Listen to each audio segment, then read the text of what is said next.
pemirsa, sebelum saya menyampaikan firman Tuhan untuk saudara-saudara sekalian, saya menyanyikan sebuah pujian yang pas untuk kondisi kita sekarang ini. Dan nyanyian didasarkan pada Ayub pasal 38 ayat 7 yang menyatakan bahwa ketika Ayub dalam kesulitan dan pergumulan, ada bintang-bintang yang menyanyi untuk kemuliaan nama Tuhan.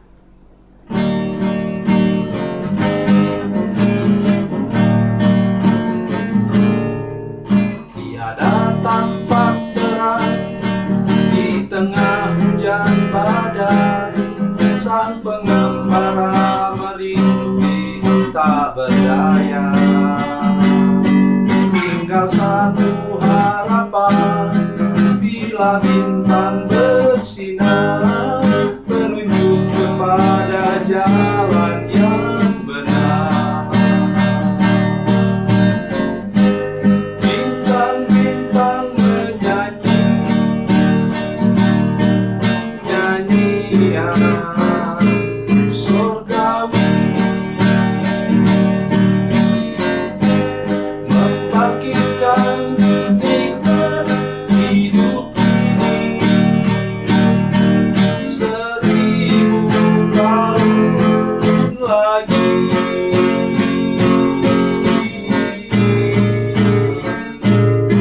Bagi insan yang sengsara, hidupnya hari ini.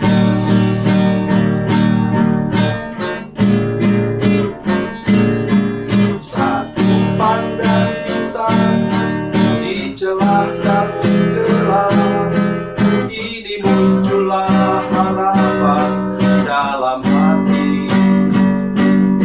Walaupun ku sendiri, ku tahu Tuhan ada, alamat Bapa cinta bintang itu. Bintang-bintang menyanyi nyanyian surgawi, membangkitkan nikmat hidup ini 1000 tahun lagi.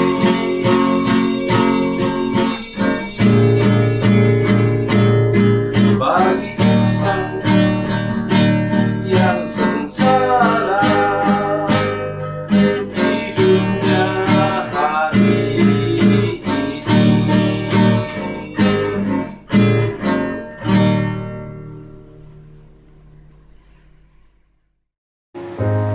Salam saudara pemirsa, sampai jumpa kembali dengan kami dalam program Berita Pengharapan. Hari ini, pada minggu yang ketiga bulan September di saudara sekalian, saya ingin menyampaikan sesuatu kepada saudara sekalian. Ingat, bila Tuhan merencanakan satu wilayah atau satu bidang usaha untuk engkau, mungkin engkau meneruskan usaha orang. Saya sudah melihat pengalaman berkali-kali melihat. Sebelumnya rugi terus, tetapi ketika jatuh ke dalam tanganmu orang yang mengasihi Tuhan, maka usaha itu akan menjadi makmur, berhasil, luar biasa. Mari kita berdoa sebelum kita lebih jauh mendengarkan firman Tuhan ini. Bapa, dalam nama Yesus, terima kasih untuk firman Tuhan yang luar biasa ini Tuhan. Kami sungguh ingin diberkati seperti kata firman Tuhan ini, bahwa tanah gersang pun dapat menjadi tanah yang subur bila Engkau merencanakan untuk kami mengambil alihnya dan kami tinggal di sana. Terima kasih Tuhan, terpujilah nama-Mu Tuhan, buat kami hidup mengasihi Engkau dan takut akan Tuhan. Dalam nama Yesus, haleluya, amin. Saudara pemirsa, mari kita membaca firman Tuhan hari ini yang kita ambil dari Perjanjian Lama. Perjanjian Lama, kitab Bilangan pasal 13 ayat 23 dan 24. Bilangan pasal 13 ayat 23 dan 24, demikian firman Tuhan. Ketika mereka sampai di lembah Eskol, dipotong merekalah di sana suatu cabang dengan setandan buah anggurnya.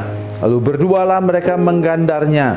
Juga mereka membawa beberapa buah delima dan buah ara.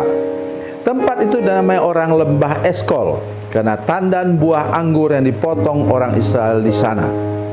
Amin. Saudara pemirsa, saya mengajak kita untuk merenungkan sesuatu yang mungkin tidak pernah terbayangkan. Dalam Kejadian pasal yang ke-13, ketika Abraham berpisah dengan Lot, ingat, Lot memilih tempat itu sekitar Laut Mati, itu daerah Sodom dan Gomora, saudara sekalian, sebelum dihukum oleh Tuhan. Tempat itu katanya seperti Taman Eden. Oh, luar biasa, saudara sekalian. Tempat yang subur makmur. Secara logis kita mengerti bahwa tidak mungkin seorang pengusaha ternak memilih tempat yang gersang. Tetapi sebaliknya, saudara sekalian, apa yang ditinggalkan oleh Lot untuk menjadi bagian dari Abraham, pamannya sendiri, itulah tanah-tanah yang gersang dan agak gersang. Masih ada rumput sih, tetapi kebanyakan tempat gersang. Sudah lihat, beberapa ratus tahun kemudian Tuhan katakan kepada Abraham, katakan kepadanya, engkau lihatlah ke utara, selatan, timur, dan barat. Inilah nanti yang akan kuberikan kepada keturunanmu. Dan sekarang umat Tuhan sedang berjalan menuju ke sana. Diutuslah 12 orang pengintai, dan mereka kemudian sampai ke sana. Mereka melihat memang tanah itu subur. Ketika mereka sampai di lembah Eskol, dipotong merekalah di sana suatu cabang yang setanda dengan setandan buah anggurnya. Berdualah mereka menggandarnya. Saya tidak tahu kalau pengalaman saudara sekalian, atau saudara-saudara yang sedang menyaksikan program ini, mungkin di luar negeri, misalnya di Eropa atau di mana sudah sedang menyaksikan program ini, mungkin di sana ada setandan anggur yang beratnya sampai 5 kilo. Setahu saya di sini yang saya biasa beli anggur-anggur itu biasanya paling berat itu 1 kilo. Ya. Memang yang kita beli di sini sudah dibagi-bagi sih. Ya. Jadi saudara-saudara sekalian, saya minta tolong untuk kita mengerti, dulu tanah gersang, tetapi diwarisi orang yang beriman dan mengasihi Tuhan, maka tanah itu kemudian menjadi subur. Oke, mari kita lihat sekarang sebuah contoh dari generasi kedua dari Abraham. Mari kita lihat Kejadian pasal 26. Kejadian pasal 26.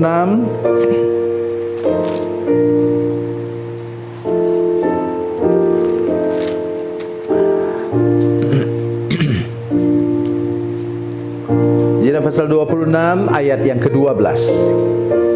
12 dan 13. Ayat 1 mengatakan, maka timbullah kelaparan di negeri itu. Ini bukan kelaparan yang pertama yang telah terjadi dalam zaman Abraham. Sebab itu Ishak pergi ke Gerar kepada Abimelek, raja orang Filistin. Ayat 12. Maka menaburlah Ishak di tanah itu dan dalam tahun itu juga ia mendapat hasil 100 kali lipat. Sebab ia diberkati Tuhan.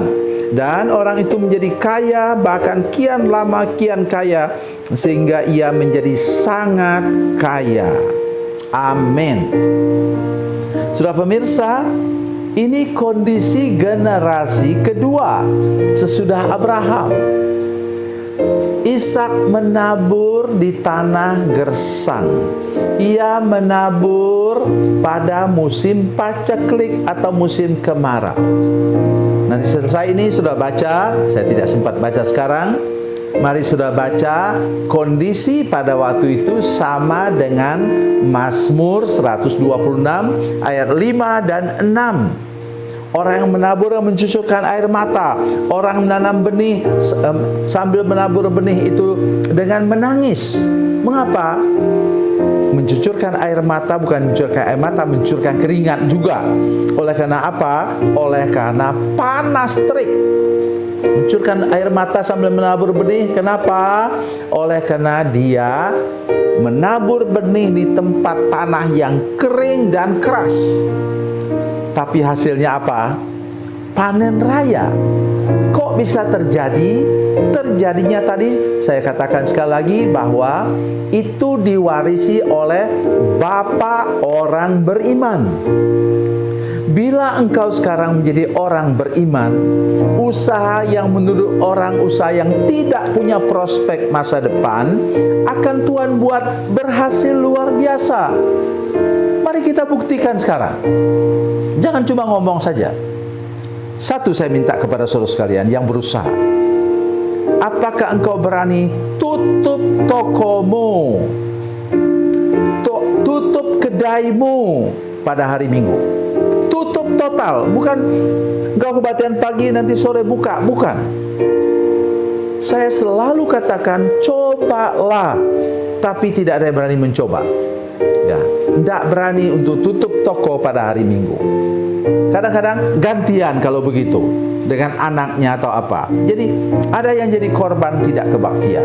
Hari ini saya mengatakan sesuai dengan firman Tuhan ini. Tuhan akan memberkati engkau berlimpah-limpah bila engkau hidup beriman, hidup berharap hanya kepada Yesus saja. Tuhan Yesus memberkati, Tuhan Yesus baik. Mari kita berdoa. Bapa, dalam nama Yesus, terima kasih banyak untuk kasih dan anugerah Tuhan bagi kami hari ini. Tolong seluruh jemaat, seluruh pemirsa untuk menyadari benar kalau kami mengasihi Tuhan, mengutamakan Tuhan lebih, hidup beriman sungguh-sungguh, maka tanah gersang pun, usaha yang gersang pun, usaha yang pesimis untuk bisa berhasil pun dapat berhasil secara luar biasa. Terima kasih Tuhan, dalam nama Yesus. Haleluya, amin.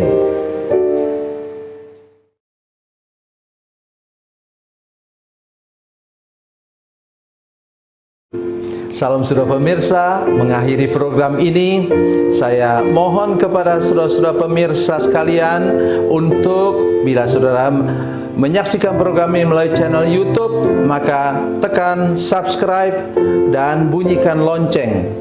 Dan bila saudara menyaksikan program ini melalui channel Facebook, tolong saudara-saudara sekalian tekan like dan juga komen. Dan demikian pula bila sudah menyaksikan program Makanan Bergizi hari ini yang tertulis, maka tekan yang sama juga, tekan like dan tekan komen. Dan tolong saudara-saudara sekalian untuk membagikan program ini, share program ini di channel saudara-saudara sekalian supaya lebih banyak lagi orang diberkati melalui program ini. Tuhan Yesus memberkati, Tuhan Yesus baik.